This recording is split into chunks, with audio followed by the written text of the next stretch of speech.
नमस्कार दोस्तों, proud India के ब्लॉग में आपका स्वागत है। और आज के इस ब्लॉग में मैं आपको कुछ ऐसा बताने जा रही हूँ जिसके बारे में शायद ही कुछ लोग जानते हैं।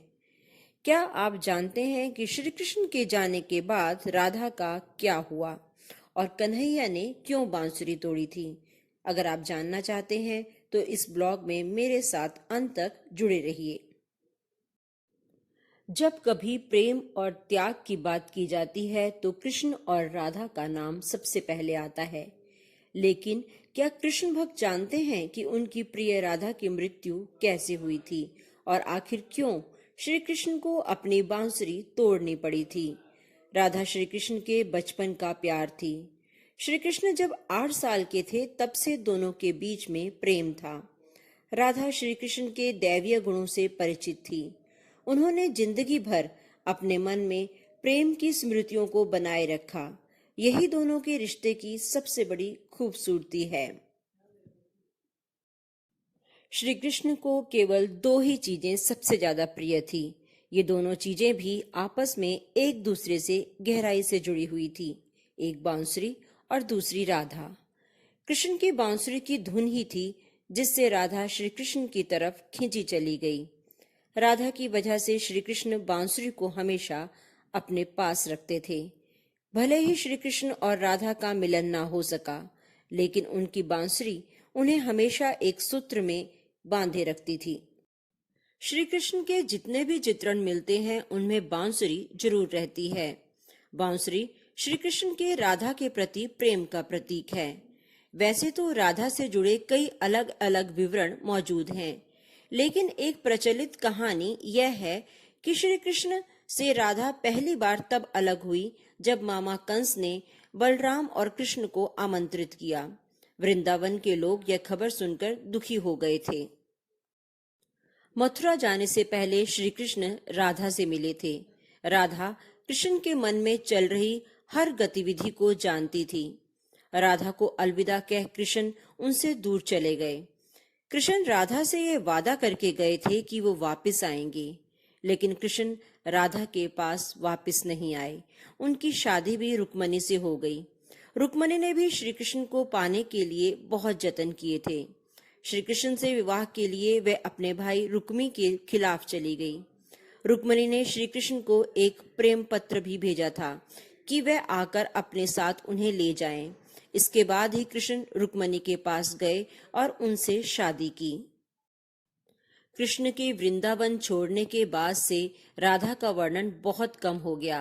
राधा और कृष्ण जब आखिरी बार मिले तो राधा ने कृष्ण से कहा कि भले ही वे उनसे दूर जा रहे हैं, लेकिन मन से कृष्ण हमेशा उनके साथ ही रहेंगे।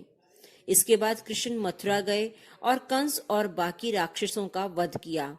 इसके बाद प्रजा की रक्षा के लिए कृष्ण द्वारका चले गए और द्वारकाधीश के नाम से लोकप्रिय हुए। जब कृष्ण वृंदावन से निकल गए तब राधा की जिंदगी ने अलग ही मोड़ ले लिया था। राधा की शादी एक यादव से हो गई। राधा ने अपने दाम्पत्य जीवन की सारी रस्में निभाई और बूढ़ी हुई, लेकिन उनका मन तब भी कृष्ण के लिए समर्पित था। राधा ने पत्नी के तौर पर अपने सारे कर्तव्य पूरे किए। दूसरी तरफ श्री कृष्ण ने अपने दैवीय कर्तव्य निभाए। सारे कर्तव्यों से मुक्त होने के बाद राधा आखिरी बार अपने प्रियतम कृष्ण से मिलने गई। जब वह द्वारका पहुंची तो उन्होंने कृष्ण की रुक्मणी और सत्यभामा से विवाह के बारे में सुना, लेकिन वह दुखी नहीं हुई। जब कृष्ण ने राधा को देखा तो बहुत प्रसन्न हुए। दोनों संकेतों की भाषा में एक दूसरे से काफी देर तक बातें करते रहे। राधा को कान्हा की नगरी द्वारका में कोई नहीं पहचानता था। राधा के अनुरोध पर कृष्ण ने उन्हें महल में एक देविका के रूप में नियुक्त किया।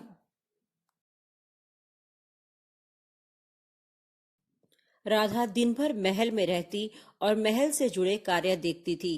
मौका मिलते ही वह कृष्ण के दर्शन कर लेती थी। लेकिन महल में राधा ने कृष्ण के साथ पहले की तरह का आध्यात्मिक जुड़ाव महसूस नहीं किया। इसलिए राधा ने महल से दूर जाना तय किया।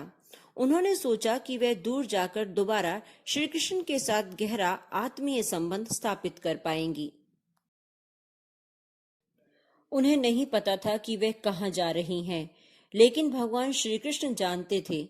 धीरे धीरे समय बीता और राधा बिल्कुल अकेली और कमजोर हो गई। उस वक्त उन्हें भगवान श्री कृष्ण की आवश्यकता पड़ी। आखिर समय में भगवान श्री कृष्ण उनके सामने आ गए। कृष्ण ने राधा से कहा कि वह उनसे कुछ मांगे, लेकिन राधा ने मना कर दिया। कृष्ण ने दोबारा अनुरोध करने पर राधा ने कहा कि वह आखिरी बार उन्हें बांसुरी बजाते देखना चाहती हैं। श्री कृष्ण ने बांसुरी ली और बेहद सुरीली धुन में बजाने लगे। श्री कृष्ण ने दिन रात बांसुरी बजाई, जब तक राधा आध्यात्मिक रूप से कृष्ण में विलीन नहीं हो गई। बांसुरी की धुन सुनते सुनते राधा ने अपने शरीर का त्याग कर दिया। कृष्ण जानते थे कि उनका प्रेम अमर है। इसके बावजूद वे राधा की मृत्यु को बर्दाश्त नहीं कर सके। कृष्ण ने प्रेम की उस बांसुरी को तोड़कर झाड़ी में फेंक दिया। उसके बाद श्री कृष्ण ने जीवन भर बांसुरी या कोई भी अन्य वादक यंत्र नहीं बजाया। तो दोस्तों, ये थी राधा कृष्ण की अमर प्रेम कहानी। आपको ये कहानी कैसी लगी?